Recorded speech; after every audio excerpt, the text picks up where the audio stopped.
வாழ்க வளமுடன். ஓம் நமச்சிவாய. அனைத்து தமிழ் உள்ளங்களுக்கும் வணக்கம். நாம் இந்த பதிவில் வக்கர பயிற்சி அடையும் சனி பகவானால் ராசிக்காரர்களுக்கு ஏற்படும் சுப மற்றும் அசுப பலன்கள் என்ன என்பதனையும், அசுப பலன்கள் ஏற்படுமாயின் ராசிக்காரர்கள் செய்ய வேண்டிய பரிகாரங்கள் என்னென்ன, வழிபட வேண்டிய தெய்வம் யார் என்பதனை பற்றியும் விரிவாக காண்போம். உங்கள் வாழ்வில் வளமும் நலமும் செல்வ செழிப்பும் பெற்று வாழ்வில் உயரிய நிலையை அடைய எல்லாம் வல்ல இறைவனை வேண்டி விரும்பி கேட்டுக்கொள்கிறேன். வாழ்க்கையில் கஷ்டங்களை மட்டுமே சந்தித்த சில ராசிக்காரர்களின் வாழ்க்கையில் புது மலர்ச்சியை தரப்போகிறார் சனி பகவான். இந்த பயிற்சியின் போது சில ராசிக்காரர்களை வாழ்க்கையின் உச்சத்திற்கு கொண்டு செல்ல போகிறார். ஒருவர் செய்த கர்ம வினைகளுக்கு ஏற்ப பலாபலன்களை கொடுப்பவர் சனி பகவான். சனி பகவான் மனது வைத்தால் போதும், குப்பையில் இருப்பவர்கள் கூட கோபுரத்திற்கு செல்வார்கள். மன்னராக இருப்பவர்கள் கூட முடி துறந்து நாடு இழந்து நலன் போல அலைய வேண்டியதுதான். சிவனாக இருந்தாலும் யமனாக இருந்தாலும் சனியின் தண்டனையில் இருந்து தப்ப முடியாது. எல்லோருக்கும் ஒரே தீர்ப்புதான். அரசனை ஆண்டியாகவும் ஆண்டியை அரசனாகவும் மாற்றுவார். சனி பகவான் எல்லோருக்கும் கெடுதல் செய்ய மாட்டார். அவரவர் கர்ம வினைகளுக்கு ஏற்ப பலன்களை கொடுப்பவர். சனி பெயர்ச்சியால் யாருக்கெல்லாம் பாதிப்பாக இருந்ததோ அவர்களுக்கு சில நன்மைகள் நடைபெறப் போகிறது. சனி பெயர்ச்சியால் யாருக்கெல்லாம் சாதகமாக இருந்ததோ அவர்களுக்கு சில பாதிப்புகள் உண்டாகலாம். வருகிற ஜூன் மாதம் 30ஆம் தேதி சனி பகவான் கும்பராசியில் வக்கர பயிற்சி அடையப் போகிறார். அதாவது எதிர் திசையில் நகரப் போகிறார். இந்த நிகழ்வானது ஜூன் மாதம் 30ஆம் தேதி இரவு 12:35 சனியின் சொந்த ராசியான கும்பராசியில் நடக்கப் போகிறது. நவம்பர் மாதம் 15ஆம் தேதி வரை சனி கும்பத்தில் வக்ர நிலையில்தான் பயணிப்பார்.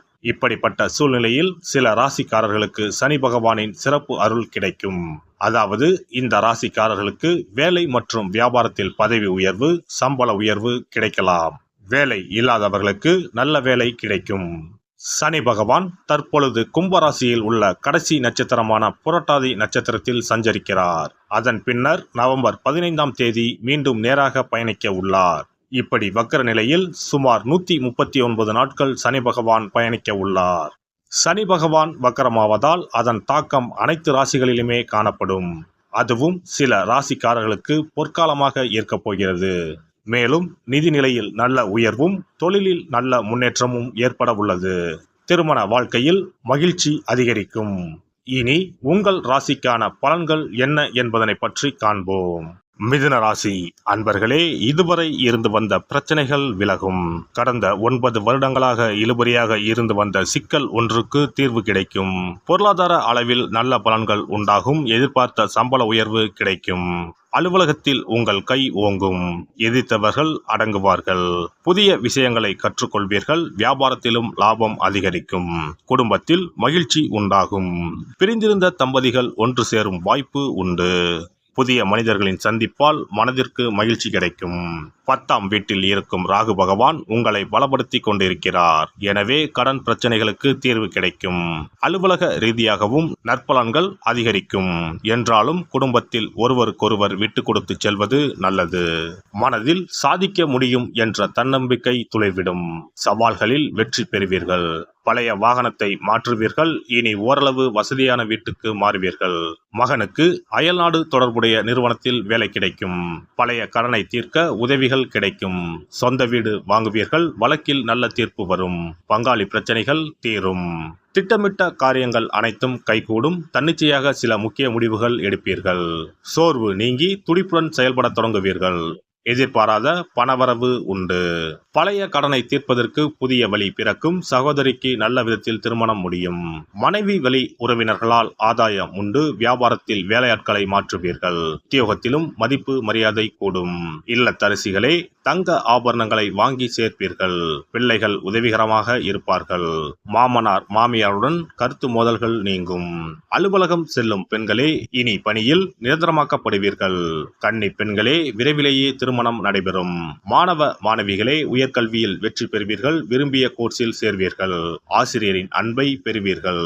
வியாபாரிகளே, இனி சந்தை நிலவரம் அறிந்து புதிய சரக்குகள் கொள்முதல் செய்வீர்கள். நல்ல வேலையாட்கள் அமைவார்கள். புது ஏஜென்சி எடுப்பீர்கள். கெமிக்கல், இரும்பு, பாசுமதி அரிசி, எண்ணெய் வகைகளால் லாபம் உண்டு. உத்தியோகத்தில் இனி உங்கள் கை ஓங்கும். உங்களை புரிந்து கொள்ளும் அதிகாரி வந்து சேர்வார். எதிர்பார்த்த சலுகைகள் கிடைக்கும். பழைய சம்பள பாக்கிகளும் வந்து சேரும். அயல்நாட்டு தொடர்புடைய நிறுவனங்களில் இருந்து புதிய வேலைகள் வந்து அமையும். இந்த வக்கர பெயர்ச்சி உங்களை தலை நிமிர வைப்பதுடன் நீண்ட நாள் ஆசைகளையும் நிறைவேற்றுவதாக அமையும். விழுப்புரத்திலிருந்து திருக்கோவிலூர் செல்லும் பாதையில் உள்ள கல்பட்டு என்னும் ஊரில் அருள்பாலிக்கும் ஸ்ரீ சாந்த சனீஸ்வரரை புனர்பூசம் நட்சத்திரம் நடைபெறும் நாளில் சென்று வணங்குங்கள். வாய் பேச இயலாதவர்களுக்கு உதவுங்கள். வாழ்வில் வளம் பெருகும். சிறப்பு பரிகாரம். நவ கிரகங்களில் சனி பகவான் நீதி தவறாதவர். அவரவர் கர்ம வினைகளுக்கு உரிய பலனை தவறாமல் வழங்குபவர். பொதுவாக சனி பெயர்ச்சி என்றாலே எல்லோரும் பயப்படுவார்கள். அப்படி பயப்பட வேண்டிய அவசியமே இல்லை. சனி பகவானால் பாதிப்புகள் ஏற்படும் பட்சத்தில் பாதிப்பில் இருந்து விடுபட பல எளிய பரிகாரங்கள் உள்ளன. ஒரு கைப்பிடி பச்சரிசியை எடுத்துக்கொண்டு அதை நன்றாக பொடி செய்து கொள்ள வேண்டும். பிறகு சூரியனை வழிபட வேண்டும். சூரியனை வழிபட்ட பிறகு குளக்கரையிலோ மரத்தின் அடியிலோ உள்ள விநாயகரை 3 முறை வலம் வந்து வழிபட்டு விட்டு பொடி செய்த பச்சரிசி மாவை தரையில் போட வேண்டும். அப்படி போடும் மாவை எறும்புகள் எடுத்துச் செல்லும்.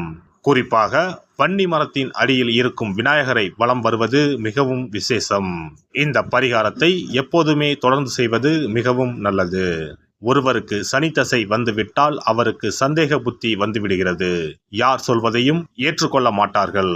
குறிப்பாக அஷ்டமத்து சனி மிகவும் கஷ்டப்படுத்திவிடும். 7.5 சனியின் பாதிப்பை விடவும் அஷ்டமத்து சனி மிக அதிக பாதிப்பை ஏற்படுத்தும். அஷ்டம சனி நடப்பவர்கள் சனியினால் ஏற்படக்கூடிய பாதிப்புகளில் இருந்து விடுபட பின்கூறும் நியதிகளை கடைபிடித்தால் பாதிப்புகளின் தாக்கத்தில் இருந்து விடுபடலாம். சனி தசை நடக்கும்போது எந்த செயல் செய்தாலும் தாமதமாகும். அதற்காக கோபப்படக்கூடாது. பொறுமையாக இருக்க பழகிக்கொள்ள வேண்டும். தினமும் காகத்துக்கு எள் கலந்த சாதம் வைக்கவும். பிரதோஷ பூஜைகளில் பங்கேற்பது நல்லது. சனிக்கிழமை தோறும் சனி பகவானுக்கு இரும்பு அகல் விளக்கில் நல்லெண்ணெயில் தீபம் ஏற்றி வழிபடவும். கருங்குவளை மலர்களால் சனி பகவானுக்கு அர்ச்சனை செய்து வரலாம். வன்னி மர இலைகளை மாலைகளாக தொடுத்து சிவபெருமானுக்கு சனிக்கிழமை தோறும் சாற்றி வணங்கி வழிபடவும். சனிக்கிழமை அன்று அசைவ உணவு கண்டிப்பாக சாப்பிடக்கூடாது. சனிக்கிழமை தோறும் நல்லெண்ணெய் குளியல் செய்தால் கெடுதல் குறையும். விநாயகர் வழிபாடு செய்யலாம். அனுமன் வழிபாடு சனி பகவானின் தொல்லைகளை குறைக்கும். ஞாயிற்றுக்கிழமை மாலை ராகு கால வேளையில் கால பைரவரை வணங்கி வரலாம். தேய்பிறை அஷ்டமி நாளில் கால பைரவரை வணங்கி வருவது நன்மை தரும். ஏழை மாணவர்களின் படிப்பு செலவுக்கு உதவலாம். சனி பிரதோஷ வழிபாடு செய்வது சிறப்பு. அன்னதானத்துக்கு உதவி செய்யலாம். சித்தர்களின் பீடங்கள், ஜீவ சமாதி பீடங்களுக்கு சென்று வணங்கி வழிபடலாம். வன்னி மரத்தை சுற்றி வந்து வணங்க வேண்டும். இதனால் சனி பகவானின் கொடுமையான பாதிப்புகள் விலகிவிடும். பிரதோஷ காலத்தில் சிவபெருமானுக்கு வில்வ இலை கொடுத்து வணங்க வேண்டும். தினமும் ராமநாமம் ஜபித்து வந்தால் சனி பகவானின் தொல்லையிலிருந்து தப்பிக்கலாம். கால்கள் இல்லாமல் நடக்க இயலாதவர்களுக்கு இயன்ற உதவியை செய்யலாம். இந்த வழிமுறைகளை முறையாக கடைபிடித்து சனியினால் ஏற்படக்கூடிய பாதிப்புகளின் தாக்கத்தில் இருந்து விடுபடலாம். எல்லாம் வல்ல இறையருளால் நீங்களும் உங்கள் அன்பு குடும்பமும் உடல் நலம், நீலாயுள், நிறை செல்வம், உயர் புகழ், மெய்ஞானம் ஓங்கி வாழ்க வளமுடன். இந்த வீடியோ பதிவு உங்களுக்கு பிடித்திருந்தால் லைக் பண்ணுங்க, கமெண்ட் பண்ணுங்க, ஷேர் பண்ணுங்க. மறக்காம சப்ஸ்கிரைப் பண்ணுங்க. பக்கத்துல இருக்கிற பெல் பட்டனை கிளிக் பண்ணுங்க. நன்றி, வணக்கம். ஓம் நமச்சிவாய. சிவாய நம.